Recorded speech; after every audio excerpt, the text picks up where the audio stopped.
Pertanyaan untuk Paslon 3. Dalam program kerja Paslon 3 disebutkan penanggulangan masalah Jakarta yang menahun, diantaranya kemacetan. Data Masyarakat Transportasi Indonesia menyatakan kerugian ekonomi akibat kemacetan di Jakarta mencapai 150 triliun per tahun. Jumlah kendaraan terus bertumbuh dan tidak sejalan dengan pertumbuhan ruas jalan. Pemerintah DKI Jakarta menggenjot pembangunan flyover, underpass, dan tol dalam kota. Tetapi di sisi lain, jika jalan terus dibangun, akan meningkatkan insentif untuk pertumbuhan kepemilikan kendaraan pribadi. Bagaimana strategi Paslon 3 terkait pembangunan jalan dan penanganan kemacetan di Jakarta? Waktu 2 menit untuk menjawab dimulai ketika Anda berbicara. Silakan.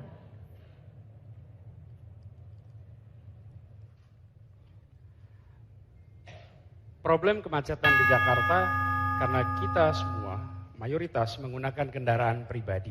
Karena itu, sederhananya solusinya adalah dengan memfasilitasi kendaraan publik massal. Bukan hanya kendaraan publik massal. Kalau hanya kendaraan publik saja bisa ojek, itu kendaraan publik, tapi tidak massal.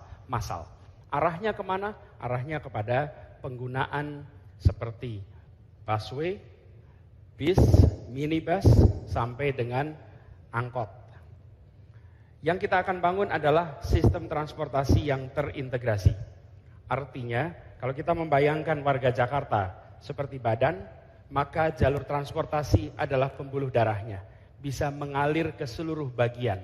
Sistem transportasi yang ada di Jakarta, angkutan umum massal, tidak bisa menjangkau semua titik. Di Jakarta ada 13 juta motor, 4 juta mobil, dengan 10.200.000 penduduk. Dengan situasi seperti ini, maka yang akan kita lakukan adalah, pertama, membuat jalur MRT, LRT, dan BRT sebagai tulang punggung. Sesudah itu, jalur yang lebih kecil, bis yang lebih kecil, kemudian mikrolet, angkot, sampai ke wilayah-wilayah. Angkot bergerak di kampung, sehingga seorang warga yang mau pergi dari satu titik ke titik lainnya bisa menggunakan kendaraan umum dekat rumahnya dan sampai ke lokasi yang dituju. Hari ini tidak ada kendaraan yang sampai ke wilayahnya masing-masing.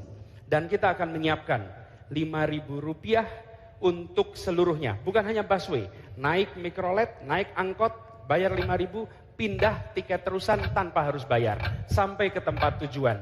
Dan itu dilakukan secara terintegrasi.